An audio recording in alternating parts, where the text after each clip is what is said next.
Bienvenue, Karine Champagne. C'est un réel honneur pour moi de t'accueillir sur le balado Affaires et spiritualité. Ça fait longtemps que je te suis. Tu es une femme d'affaires exceptionnelle. Merci beaucoup encore pour avoir accepté. Ça me fait tellement plaisir, Mylène. Karine, on te connaît, tu es journaliste, animatrice télé, auteure, créatrice, conférencière et même triathlète. C'est quelque chose. Est-ce que tu peux nous parler justement de ton parcours? Puis j'imagine que tu es une personne qui a beaucoup d'énergie, fait que tu pourrais nous donner des trucs aussi en même temps. Écoute, c'est drôle parce que une des émissions que j'ai écoutées récemment sur Gaïa qui m'a le plus impactée, puis j'ai écouté ça il y a 3 ans, c'est Devenir personne. Devenir personne dans le sens qu'il n'y a plus aucune étiquette qui est importante pour moi. Mais juste pour le bien de cette introduction, puis que vous sachiez à qui vous avez affaire, je suis effectivement une ancienne journaliste, lectrice de nouvelles à TVA, LCN, TVA Sport. C'est ma job de rêve. J'ai fait ça de 1994, tout de suite après être sortie du cégep de Jonquière, jusqu'en 2015, moment où j'ai donné ma démission, en me disant, ça se peut pas que je fasse juste ça. De 2015 jusqu'à maintenant, j'ai été sur le web. J'ai fait des grandes scènes, 5000 personnes, Chantal Lacroix, David Lefrançois, Martin Latulippe, François Lemay, en Europe, ici, en République dominicaine. Ça a été extraordinaire. J'ai vraiment tripé. Je parlais de dépression, de sport, de mouvement, de choix, de mouvement intérieur. Jusqu'à tout récemment, je tripais et j'ai commencé à me dire, ça se peut pas que ce soit juste ça. Alors, mon amoureux et moi, on vient tout juste de vendre la maison. On va être à temps plein et là, je suis en direct de mon VR. Et on s'est dit, ça va être un début de semi-retraite. Je me lance avec conviction sur YouTube pour documenter notre vie de couple, le voyage, puis voir quel type de business je peux amener. Il y a un livre en production, le titre temporaire. Puis là, s'il vous plaît, j'espère que vos chastes oreilles ne saigneront pas. C'est mon père qui m'a dit ça. Il m'a dit, vous faites bien, Chris. J'ai trouvé que c'était un titre incroyable. Puis il me dit, tu fais bien, Chris. Tu fais bien parce que si j'avais su que ta mère était pour mourir à 75 ans, j'en aurais profité davantage. Et là, c'est le filon de ma vie à partir de maintenant. Karine, qu'est-ce qui était le déclic de passer à justement de femme très active à une vie en van, j'allais dire le van life, là, je sais pas comment toi tu l'appelles, là, mais en VR. Ouais, une vie sur la route, là. Écoute, ça se fait de façon vraiment très graduelle, hein. Mes parents ont toujours fait ça, j'ai toujours tripé. Puis à un moment donné, pendant la pandémie, on est allé visiter un VR. On l'a acheté. Ça, c'est l'achat coup de tête le plus gros que j'ai jamais fait. On l'a loué, on est parti, on le mettait en location pour générer des revenus, puis on a vraiment trippé. Puis à un moment donné, on a dit, OK, on le vend, tu sais, on va acheter plus gros. J'ai acheté plus gros tout de suite. Puis à ce moment-là, on a commencé à vider la maison, vivre plus petit, délaisser en disant, un jour, on va tout vendre. Un jour, on va tout vendre. Puis en octobre 2025, j'ai dit à Fred, on attend quoi? Parce qu'on était tout le temps sur le divan en train de regarder des YouTubers puis se dire, ah, qu'on chanceux, hein? J'aurais aimé ça que mes parents me disent à 22 ans, 23 ans, tu sais, vas-y, pars ou... J'étais bien inspirée par cette jeunesse-là, puis des gens aussi du midlife qu'on appelle, tu sais, les 50 ans et plus où que je me retrouve, qui le faisaient, puis je suis comme, oh mon Dieu, je donnerais n'importe quoi pour faire ça, je donnerais n'importe quoi. Puis Fred, on s'est regardé, puis on s'est dit, OK, on arrête d'en parler. On arrête d'en parler. On a mis la maison en vente le 3 octobre. Puis là, on est en janvier 2026. On vient de signer les derniers papiers. Puis on n'est plus propriétaire. On n'a plus aucune maison le 4 avril 2026. C'est cool, non? C'est vraiment se jeter dans le vide. Tu sais, on me dit souvent, posséder, c'est souffrir. Comment tu te sens? Ça doit être la liberté totale. Hier, là, je marchais, là, puis mon amoureux, il n'est pas ici, il est à Montréal parce qu'il y avait des choses à faire avec la maison. Et je chantais en marchant. Je sais pas c'est quand la dernière fois que ça m'est arrivé. Je chantais, je dis, oh mon doux, il y avait un poids, tu sais, être en affaires, c'est de la pression.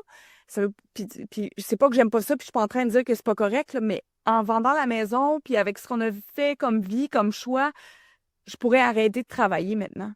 Donc là, j'ai ce choix-là et cette légèreté-là qui s'est immiscée dans ma vie avec un claquement de doigts grâce à une transaction qui me dit, ben à partir de maintenant, Karine, tu as le droit de trouver les sources de revenus qui te tentent. tu as le droit d'expérimenter pendant 1 an. Tu pourrais ne pas être rémunéré pendant 1 an, je serais correct. Fait qu'il y a quelque chose de très excitant là-dedans. Est-ce que ça veut dire que je générerai pas? Pas du tout. Ça veut dire que je n'ai pas de pression pour générer de l'argent. J'en parle, j'ai le frisson, là, je suis comme... Est-ce que la voie, je dirais, naturelle, ça serait de devenir justement influenceur, d'être payé par les réseaux sociaux, juste par ta présence, que tu nous parles finalement de ton vécu? Ça serait très, très hot si je réussissais à monétiser ça d'une belle façon. Je te dirais que j'ai une nouvelle chaîne YouTube depuis le mois de... Ça fait 1 an environ, puis elle est monétisée depuis Noël. J'ai eu un beau cadeau, là. À Noël, j'ai reçu la note comme quoi on était monétisé. Puis j'ai généré jusqu'à présent, entre Noël, juste dans le facteur temps, là, le 25 décembre 2025 jusqu'au 16 janvier 2026, j'ai à peu près déjà généré 200 $. Écoute, on s'entend, ça paye juste un plein d'essence. Mais là, je vois que on a juste 3000 personnes qui nous suivent à peine. J'ai des vidéos qui deviennent virales déjà à 18, 20 000. Ça veut dire qu'il y a quelque chose là. Il y a un engouement. Oui. Il y a un engouement pour les gens qui vendent tout. Il y a un engouement pour la vie de couple. Il y a un engouement pour vivre la vie autrement. Un engouement sur, oui, mais vos enfants, vos petits-enfants, qu'est-ce que vous faites? Parce qu'on est grands-parents. Fait qu'il y a un engouement pour cette façon de penser-là. Et le créneau 50+, puis là, je le vois dans les stats, là, il y a beaucoup, moi, de 55-65 qui regardent la grosse tranche, le 30, 35, 36%. C'est une tranche d'âge plus âgée qui se cherche à travers le contenu en ce moment. Fait que sans le savoir, je suis peut-être tombée dans un blue ocean, là. Comme, OK, attends, là, il y a peut-être des gens, à un moment donné, qui vont nous courir après pour dire, voulez-vous, on voudrait que vous fassiez de la pub ou de la publicité intégrée ou je sais pas encore. Mais je fais tellement confiance à l'univers. Puis il y a tellement que ça qui me pousse en ce moment. Je me dis, Karine, t'as même pas à t'inquiéter. Puis ce matin, là, je te dirais, la sensation que j'avais, là, c'est comme, oh, l'abondance s'en vient. Oh, il y a quelque chose qui s'en vient. Tu sais, j'ai créé, quand j'ai eu terminé avec le mot dépression en 2011, j'avais créé un mouvement qui s'appelait Karine et c'est merveilleuse. C'est devenu viral. OK, j'utilisais le sport comme puissant antidépresseur, je faisais n'importe quoi, aucune stratégie de business, je sais pas. 2 ans après, on était 35 000. On était 350 à aller à New York. Tu sais, on est allé au Pérou. Tu sais, j'ai eu des commanditaires. Ça a été vraiment fou. OK, ça a été vraiment aucune stratégie. Moi, je sors d'un milieu, tu sais, de TVA. Je payais aux 2 semaines. Je sais pas c'est quoi la business. Je sais même pas qu'on peut faire de l'argent avec le web. Je me lance en suivant que mon instinct, que mon intuition.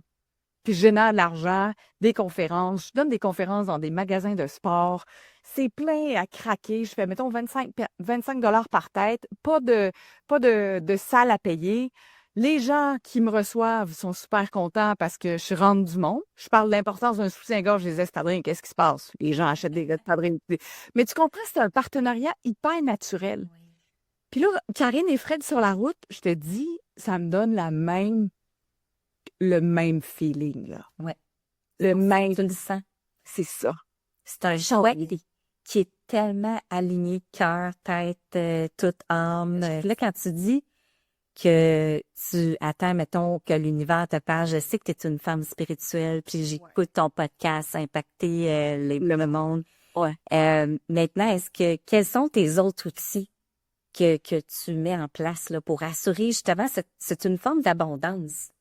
Oui, ben l'intuition, là, je me souviens, ma mère, quand j'étais petite, elle me disait, Karine, fais attention à ce que tu dis, ça arrive. OK. J'ai cette connexion-là, cette conviction-là. Puis quand je ne souhaite pas avec la tête, mais avec le cœur, l'univers conspire de façon exceptionnelle. Que ce soit pour acheter un pick-up, une roulotte, que ce soit pour avoir une job, tu sais, ou quand tu penses que tu vas manquer d'argent, puis finalement, il y a un chèque qui arrive, il y a un contrat. Fait que j'ai profondément foi en plus grand que moi. Je suis une fan des questions. J'ai suivi beaucoup de formations sur la question, autant au niveau spirituel que un peu plus rationnel. La question, là, le cerveau, il cherche toujours une réponse, mais si je pose tout le temps les mêmes questions, il pourra pas être stimulé à me trouver un autre cheminement. Donc, j'ai utilisé beaucoup la question comme quoi d'autre est possible? Qu'est-ce qui est disponible pour moi maintenant? Montre-moi ce que je ne vois pas encore.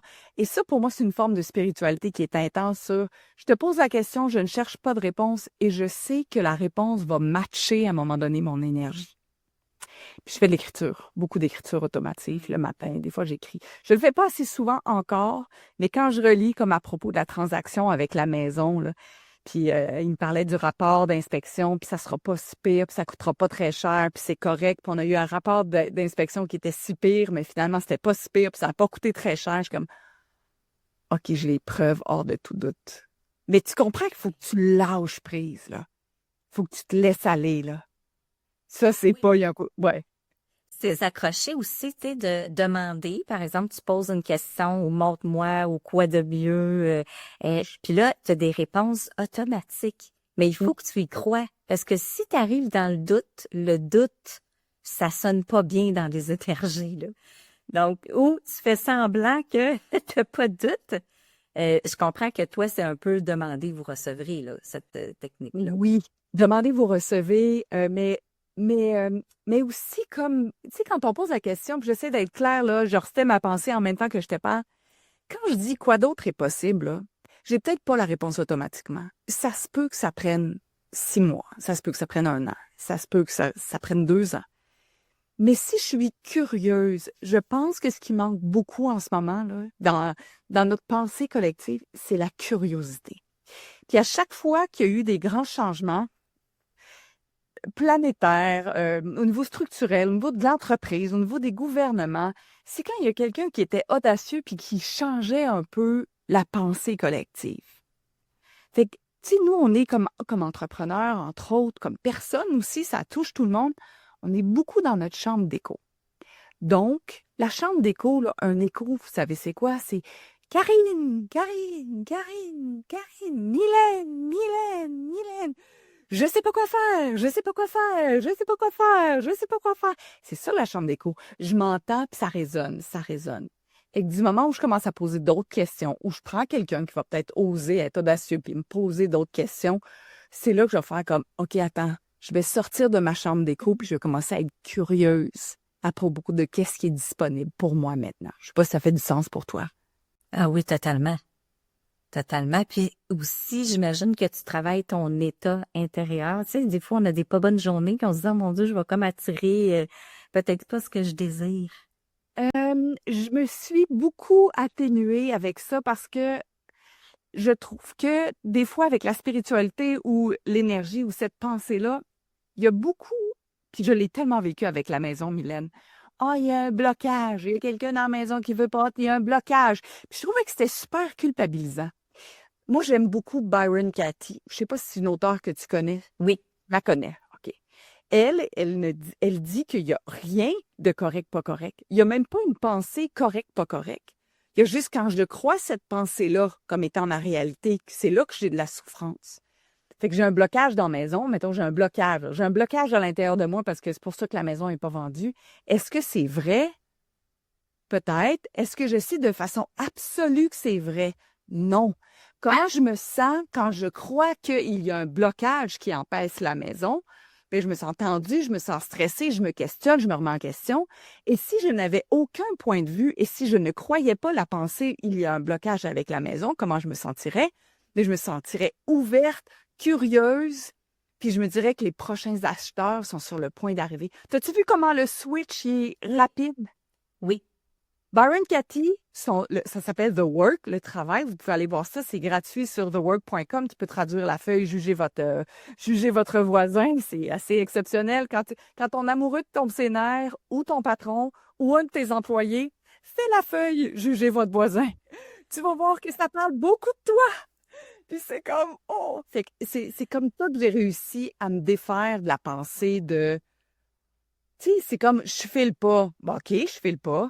Ah, il faudrait que je me sente autrement. Est-ce que c'est vrai que je devrais me sentir autrement? Non! Parce que si je pense qu'il faut que je change, que je me sente autrement, je m'ajoute encore de la culpabilité, puis je suis coincée, puis je suis inconfortable. Oui. Je sais pas si Puis ça des fait du fois, sens pour vous. Ouais, ouais. oui, tout à fait. Puis des fois, c'est qu'on se pose trop de questions aussi. Tu sais, des fois, c'est juste laisser aller qu'est-ce qui se présente. Puis oui, des fois, ça nous indique qu'est-ce qu'on vit, puis mais c'est d'arrêter de se questionner puis de voir aussi tout fixer. C'est ça. C'est la question. En fait, la question, là, est davantage dans le, mettons, j'espère que ça va, Oh, je me demande si ça va bien aller. C'est pas une question. C'est un point de vue intéressant avec un point d'interrogation à la fin. C'est pas... on n'est pas dans l'ouverture. Je suis curieuse de voir comment ça va se dérouler. C'est que je suis très ouverte à toutes les possibilités. Si je dis, oh mon Dieu, qu'est-ce que ça prendrait pour que ça aille super bien, puis mon Dieu, je veux que ça aille bien, puis je suis pas dans la curiosité, puis je suis pas dans l'ouverture. Non, t'es dans le contrôle à ce moment-là. Seulement. C'est très souffrant dans le contrôle. Avec la maison, je l'ai expérimenté. J'étais dans le contrôle en Calvin, c'est parce que je voulais contrôler qui achetait, quelle date, quel prix, pas d'inspection. Puis je suis comme, l'univers voulait que je lâche prise, ça. Ah oui, hein? Tantôt, tu as dit écriture automatique, là, de piquer ma curiosité, justement. Comment tu fais? C'est quoi ta technique? Moi, j'ai suivi un gars aux États-Unis qui s'appelle Michael Sandler, si je me trompe pas, puis je m'excuse, je le débaptise. Il est super populaire sur YouTube. Il fait bien gros des émissions sur YouTube, puis il pose des questions. C'est vraiment intéressant ce qu'il fait. J'ai acheté son livre, j'ai pris une formation avec lui, puis j'avais déjà fait Lee Harris, puis avec une autre, Micheline Tremblay au Québec. Puis en fait, j'ai commencé juste à écrire comme cher moi, cher univers, cher Dieu, cher higher self, dis ça comme tu veux. Qu'est-ce que tu veux que je sache aujourd'hui? Puis je laisse aller mon crayon. Puis des fois, je suis très dans le rationnel, je suis comme, ça marchera pas, je suis stressée, ça me tente pas de faire ça, c'est trop exigeant. Puis à un moment donné, à travers ça, des petits glimpses de mots, des petits mots comme, lâche pas, ça va bien aller. Puis là, mon écriture change. Puis là, je me rends compte comme, c'est comme, je vais appeler ça une transe, mais excuse-moi. Je vais appeler ça une transe sans savoir si c'est ça, puis je veux pas faire peur à personne avec ce mot-là. Mais je me sens comme flottante, on va dire ça comme ça. Flottante, dans une zone très confortable, très détendue, puis ça a une fonction méditative, ma foi, je dirais. Oui. Est-ce que tu te sens accompagnée? Ah oui, complètement. Complètement. Ah oui.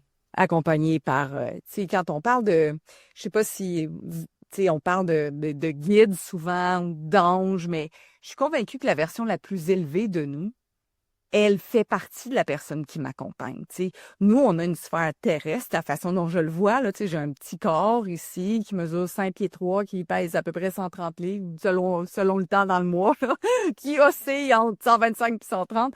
Mais j'ai plusieurs couches aussi énergétiques. Et la plus grande partie de moi, elle est invisible et elle fait partie de mon tout. Donc, pour moi, le higher self ou la version la plus élevée fait partie aussi de mes guides. Fait que des fois, j'interroge la partie sage de moi. Oh, j'aime ça. Celle qui est détachée de la version plus terrestre, prise dans les émotions, puis dans son... C'est ça, dans le physique, là. Oui. Puis là, en fait, tout le monde sait qu'il y a un podcast, Impacter le monde. Qu'est-ce qui arrive? Là, ta vie en VR, t'es habitué d'enregistrer en studio. Comment Oui. tu vois ça? J'ai aucune idée encore. J'ai enregistré pas mal d'épisodes en octobre. Je sais que je suis correcte jusqu'en mars. Et je pose des questions en ce moment. Est-ce que j'accompagne les entrepreneurs autrement? Parce que c'est un accompagnement au message, hein? C'est un accompagnement en visibilité. Puis en tout cas, j'ai été très audacieuse en offrant ce programme-là, puis ce podcast-là, parce que je voulais servir les gens, mais je voulais aider les entrepreneurs. Je suis comme, est-ce qu'il y a une possibilité de business là? Puis ça a super bien fonctionné. Tu sais, c'est juste comme, OK, qu'est-ce que j'ai que des entrepreneurs veulent peut-être? J'ai une audience. Donc, comment je peux partager ça et générer des profits avec l'audience que j'ai sans faire payer mon audience? Tu vois, c'est penser autrement. C'est complètement penser autrement. Fait que pour l'instant, ça fonctionne, puis je vais voir qu'est-ce que je vais faire en partir du mois de mars. Il y a Fred et moi qui allons lancer notre podcast qui va s'appeler Hors Circuit. Hors circuit avec un S parce que c'est hors circuit au niveau de la business, c'est hors circuit au niveau de la pensée personnelle, c'est hors circuit au niveau des relations, c'est hors circuit au niveau de la vie familiale, c'est hors circuit au niveau des finances. Fait qu'on va lancer ça. On a vu qu'il y avait beaucoup de gens qui étaient hors circuit comme nous, puis on s'est dit, je pense que ça ferait du bien d'entendre ce type de message-là. Fait que là, on est dans l'ouverture totale. On donne une conférence au Salon du VR, t'imagines, le 8 mars. Fait qu'on revient pour ça. Fait que c'est comme si l'univers, des fois, conspire. Ça fait un bout de temps que je demande un pivot, quelque chose qui va être sans friction, une business où je vais générer de l'argent en étant étonnée parce que je génère de l'argent, sans forcer, sans marketing dur, sans trop de publicité, sans les phrases toutes faites, sans, tu sais, moi, j'aime moins ça. Je ne colle plus à les pain points, les points de douleur, puis en tout cas, tout cet univers-là. Fait que je me dis, univers, moi, c'est quoi la prochaine étape? Oui, puis je verrais pas pourquoi ça fonctionnerait pas parce que tu es dans ta passion, puis on sait que quand on travaille notre passion, qu'on l'amène jusqu'au bout, puis on n'a pas nécessairement d'attente financière, c'est les projets qui fonctionnent le mieux. Peut-être pas au début, tu sais, au début, c'est sûr que ça prend du travail, ça prend de l'énergie, mais plus on reste plus on fait ce qu'on est, là, finalement, plus ça donne des bons résultats. Puis tu l'as dit tantôt, ça est venu naturel. Tu sais, quand tu as créé tes groupes, puis vous étiez 35 000. Oui. Tu sais, il y a quelque chose de magnétique qui s'installe quand on fait ce qu'on aime. Puis imagine, tu es avec ton conjoint. Fait que là, ça va comme doubler, finalement, ce magnétisme. Oui, j'ai un frisson quand tu dis ça, tellement, tellement. Ah oui. On espère. Mais tu sais, puis on espère. On met tout en place pour ça. Que ça marche pas, financièrement, mettons, est-ce que c'est un enjeu? En ce moment, non. Puis, tu sais, devenir personne, comme je te le disais au début, s'il fallait que je retourne sur le marché du travail, là, moi, je vais être exceptionnelle à donner des paniers chez Walmart. On va avoir du fun à dire « Bonjour! Have a nice day! Bonjour! Allô! Bonne journée! » Puis ça sera ça. Si je suis à la 15, ça sera ça. Puis si je fais l'épicerie de quelqu'un, puis je remplis les paniers, je vais faire du Ho'oponopono en même temps. Puis je servirai à quelque chose qui aide vraiment une personne. Puis ça sera correct. Tu sais que tu vas avoir un line-up d'appels de gens qui vont t'appeler de Walmart. Mais je comprends ce que tu veux C'est dire. pas arrivé encore. Puis c'est dit vraiment, c'est tellement ça, là. C'est Oui, tellement ça. T'es une femme de connexion aussi, de bienveillance et tout. Puis parlant justement de ton podcast, je sais que tu as interrogé beaucoup de gens qui étaient très spirituels. Oui. Toi, tu as assumé directement là, comme ta spiritualité. Hein? Tu n'as pas eu peur de te faire juger par les gens qui vont dire ah, finalement, elle veut être dans une secte ou voyons qu'est-ce qui se passe avec elle. Tu n'as pas vécu ça ou tu t'es tellement assumé? Je l'ai pas mal assumé. Puis oui, on a pensé que j'étais dans des sectes, on a pensé que j'avais créé une secte aussi. C'est arrivé, mais je pense qu'il y a une secte aussi quand on veut être dans la norme. Puis quand on exige de tout le monde d'avoir la même pensée que nous, c'est une forme de secte pour moi. Tu sais, c'est une pensée qui est très figée. J'ai jamais voulu créer de secte. J'assume. Puis quand j'interviewe des gens qui sont encore plus woo-woo que moi, ma job, c'est pas de remettre en question leurs pensées. Ma job, c'est d'être dans l'ouverture. Ben oui. Parle-moi, tu sais, ou convainc-moi. Puis si je suis pas d'accord, c'est même pas mon rôle de le dire que je suis pas d'accord. Ou des fois, je vais juste, tu sais, l'incorporer un petit peu, mais c'est pas mon rôle. C'est au rôle des gens qui écoutent. Moi, je crois que faut pas materner les gens. Faut pas les protéger, là, d'un gros monstre. Non, c'est comme écouter puis regarder si ça vibre. Puis dès que ça vibre pas, tu laisses faire. S'il y a une phrase d'une personne super bizarre qui a fonctionné, c'est parfait. Ça a fait du bien, puis ça a fait son chemin. Puis, tu parlais d'intuition. Comment tu fais pour savoir c'est quoi un oui puis c'est quoi un non? J'imagine que tu le ressens dans ton corps ou c'est quoi tes signes? Ça va être de la légèreté souvent. Beaucoup, beaucoup de légèreté, une espèce de sentiment d'ouverture. Tu sais, j'ai testé un peu la kiné. Tu sais, il y en a qui vont dire, OK, est-ce que je m'appelle Karine Champagne? Si je m'en vais par en avant, ça veut dire oui, non. Je trouve que c'est trop lent pour moi. Mais c'est vite, mais c'est trop lent. J'ai essayé le pendule. Oh mon Dieu, c'est long, j'ai le temps d'avoir une crampe dans le biceps, tu sais, mais ça veut pas dire correct, pas correct. Il y en a qui vont prendre des cartes. Je passe mon temps à m'obstiner avec les cartes quand c'est pas la carte que je veux, tu sais. Donc, c'est vraiment beaucoup plus au niveau de la clairaudience, je dirais, puis de la clairsentience. C'est comment je me sens à l'idée d'aller vers là. Tu sais. Vendre la maison, pour moi, ça, même si j'ai 2 enfants encore qui sont là, c'est la maison de mes rêves que je vends. Je capote sur cette maison-là, je pleure. Mais c'est tellement léger le après que je peux pas la garder. Si je m'imagine rester là, j'ai des regrets. Si je me vois partir, c'est léger. Réponse automatique, on part. Oui. C'est vraiment excitant, un nouveau chapitre de vie. Comment on peut t'aider? C'est sûr qu'on va... c'est des nouveaux followers, si je peux le dire en bon français, sur ta chaîne YouTube qui s'appelle, tu disais, Karine est Karine est prête sur la route. Oui, absolument. Si ça vous tente, si le voyage vous intéresse, allez pas vous abonner, juste me faire plaisir, là. Si le voyage vous intéresse, la vie pensée autrement, ça vous intéresse, ça va me faire hyper plaisir. Sinon, il y a karinechampagne.ca qui est mon site Internet. Les réseaux sociaux aussi qui sont où je suis pas mal disponible. Si jamais vous avez des questions, il y a quelque chose qui vous a interpellé. Je fais pas de pitch de vente de rien, mais si jamais il y a quelque chose qui vous interpelle, je suis toujours ouverte à voir qu'est-ce qui est disponible et qu'est-ce que je peux créer à partir de maintenant. Merci, Karine. C'est tellement précieux ce que tu nous as livré. J'adore et c'est sûr que je te suis, moi. Je te suis et très heureuse et honorée encore une fois que tu as accepté l'invitation. Puis je suis certaine qu'il y a des gens d'affaires qui vont vraiment apprécier cet épisode. Oh, ça me fait tellement plaisir. Ça a passé super rapidement. Puis je vais terminer avec ma prière préférée. Tu sais, c'est laquelle, si tu t'es rendu jusqu'au bout d'un podcast, c'est merci parce que j'ai de la gratitude et encore plus de ceci. Donc encore plus de gens comme toi dans ma vie ou encore de moments comme ça.